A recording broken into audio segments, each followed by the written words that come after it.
Hello, boys. Hello, girls. Hello, babes. Welcome back to the Jenaya Talks Caps podcast. As always, thank you all so much for tuning in today. It is a pleasure to have you here, and please, we ask that if you do find yourself enjoying today's show, then please go ahead and click on that subscribe button, as we do not want you to miss any future episodes.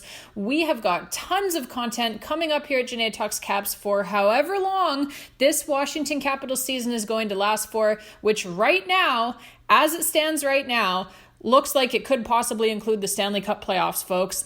That's right, baby. Our very own Washington Capitals are currently in a playoff spot in the Eastern Conference, having won their most recent two games against both the Carolina Hurricanes and the Winnipeg Jets, two of the top teams in the entire National Hockey League. The Caps have leapfrogged over the Detroit Red Wings, who the Caps will face off against tonight for that final wild card spot in the Eastern Conference. And the Caps also have a realistic shot as well at taking over third place in the Metropolitan Division, as they currently sit just 2 points back of the Philadelphia Flyers for that position.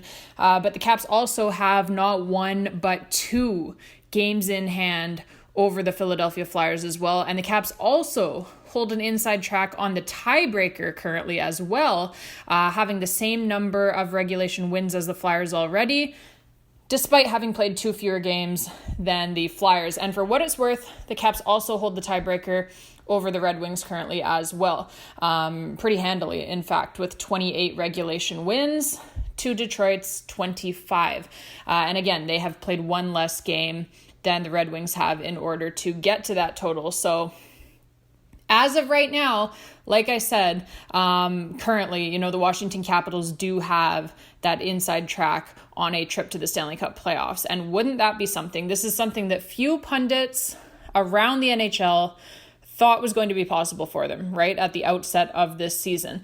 It was, a lot of people had a lot of opinions on the Caps coming into this season, and a lot of those opinions, as it turns out, have proven to be very incorrect from the mainstream media. So, but that begs the question, which we ponder for today's episode.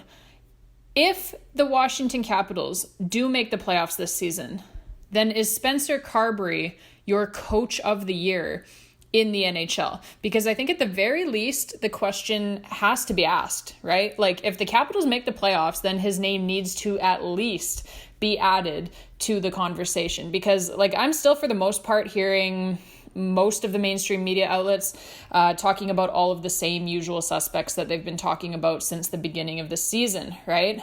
Names like, Rick Tocchet in Vancouver, Peter Laviolette in New York, Paul Maurice in Florida, among others.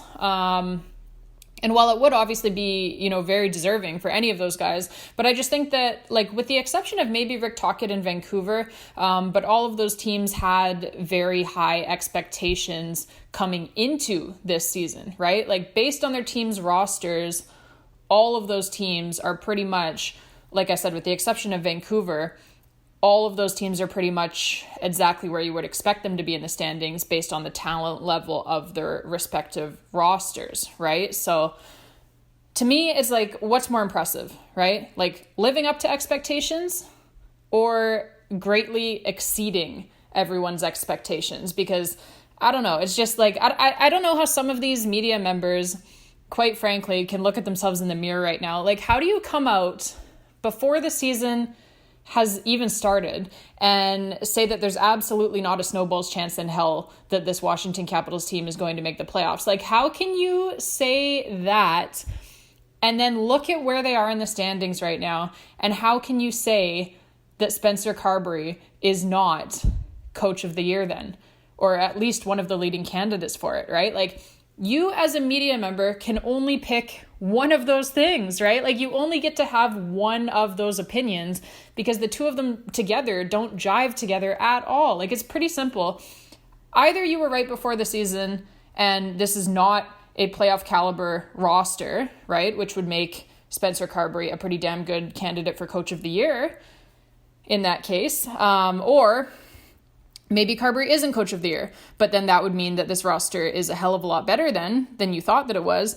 And so you should probably then be walking back those comments, right? Admitting that you were wrong as hell, and apologizing, frankly, to us Capitals fans for saying that our team did not have a snowball's chance in hell before even letting the puck drop on the 2023-2024 season. That's always a dangerous thing, by the way. Making, not just making predictions before the season, because everybody does that, but coming out and saying, like, unequivocally, this is not going to happen for this team. This team is not going to make the playoffs. I don't like that. I think a lot can happen throughout a season, as we've seen with this Washington Capitals team.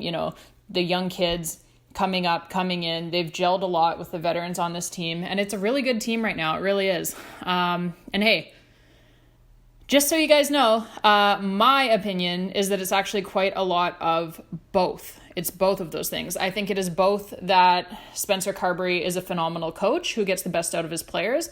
And I also think that this roster right now is a lot better than outsiders gave it credit for, which if you listen back to my earlier episodes from the beginning of the season, not to toot my own horn, but I did have a lot of optimism for just what this team could be, right?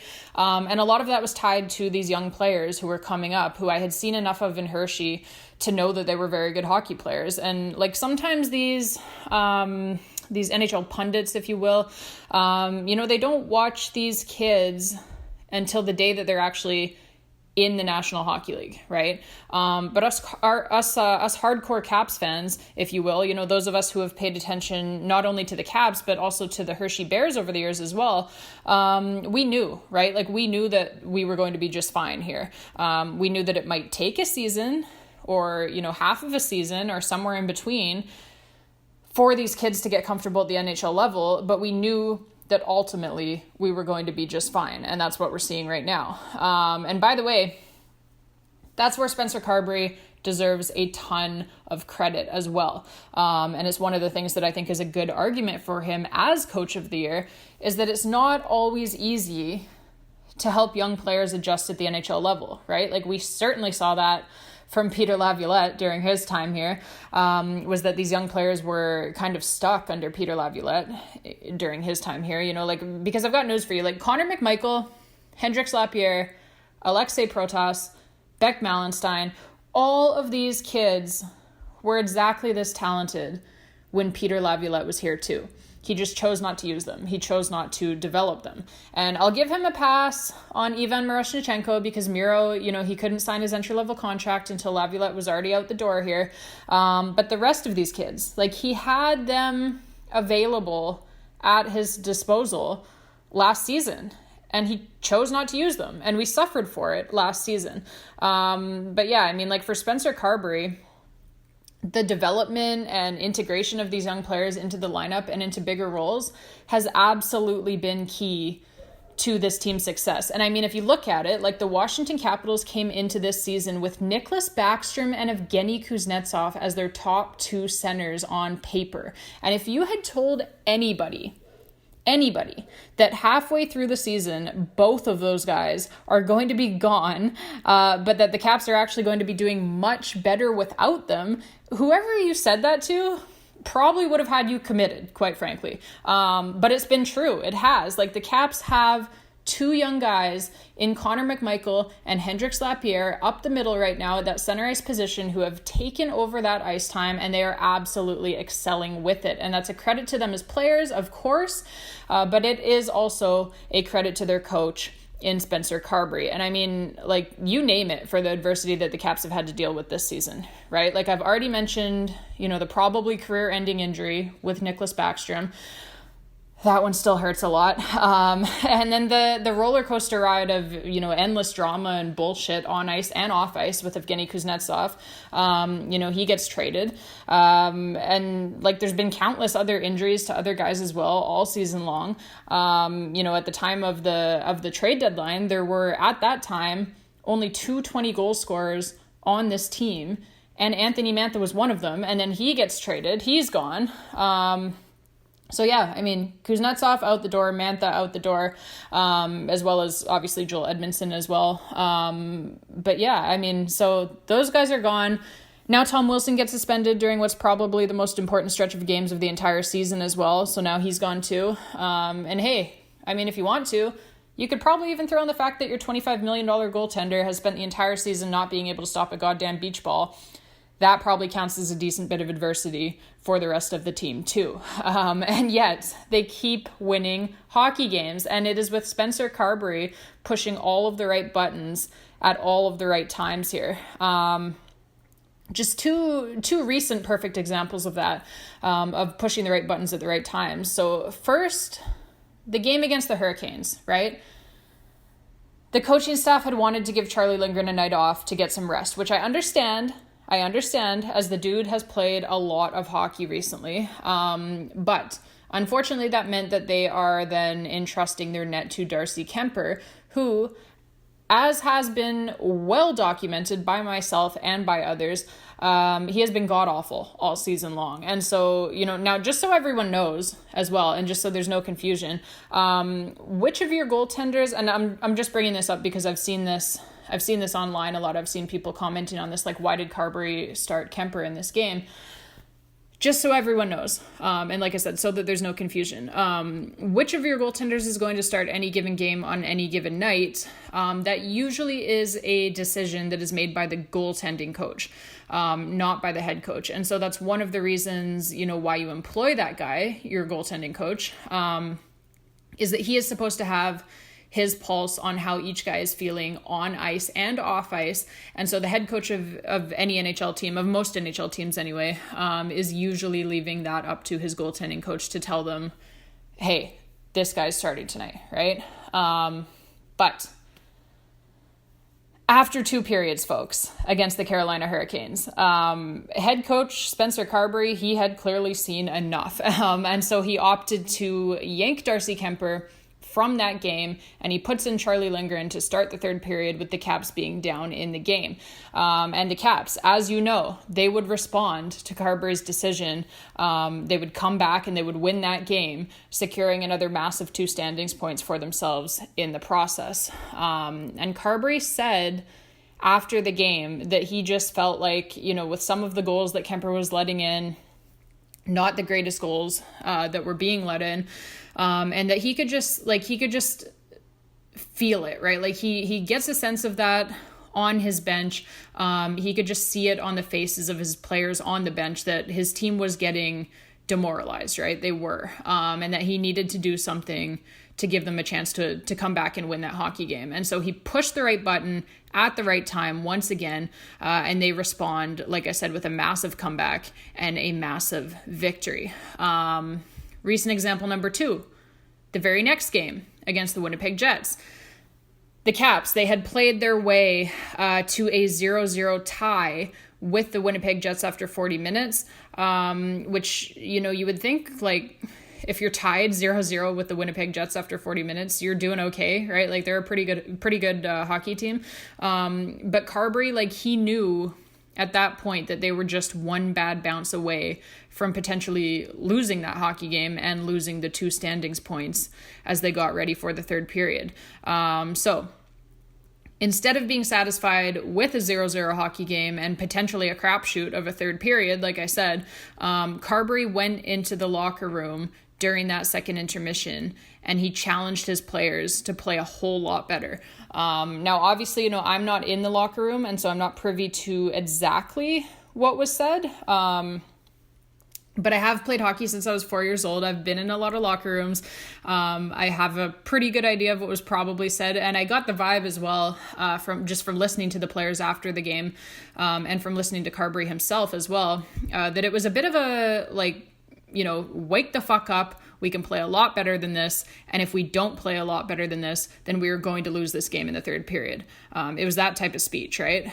Which was frankly exactly what the team needed to hear, because they probably would have. They probably would have lost that game in the third period had they not upped their game. The Winnipeg Jets are, like I said, a very, very good hockey team. And so a lot of the Caps players, they credited Spencer Carbery after the game for what they called a quote unquote very direct speech during second intermission. And Carbery told reporters when asked about it that, the gist of his message to his players was basically play better, play better. And play better they certainly did, scoring 3 goals in that third period en route to a 3-0 shutout win, and another 2 huge standings points as well, which is obviously the most important thing at this time of year. So, I mean, if you watch the locker room videos that the Capitals do such a great job of putting on social media after the games, post-game, then you already know, right? You already know. Like, Spencer Carbery's speeches are absolute fire, folks. Like, he's got me wanting to run through a brick wall for him every single time that I watch one of those. Like, he is an incredible communicator. He pumps you up. He has you ready to go. And so, like I said, I can only imagine what was said during that second intermission. But whatever it was, it certainly did the trick. The Caps come out, like I said, they score 3 goals in that third period, and they grab the 3-0 shutout win over a very good hockey team in the Winnipeg Jets. So, yeah, I mean, if the Capitals make the Stanley Cup playoffs, then it's Spencer Carbery, Coach of the Year in the National Hockey League. Start spreading the word, because we need to start getting the word out there.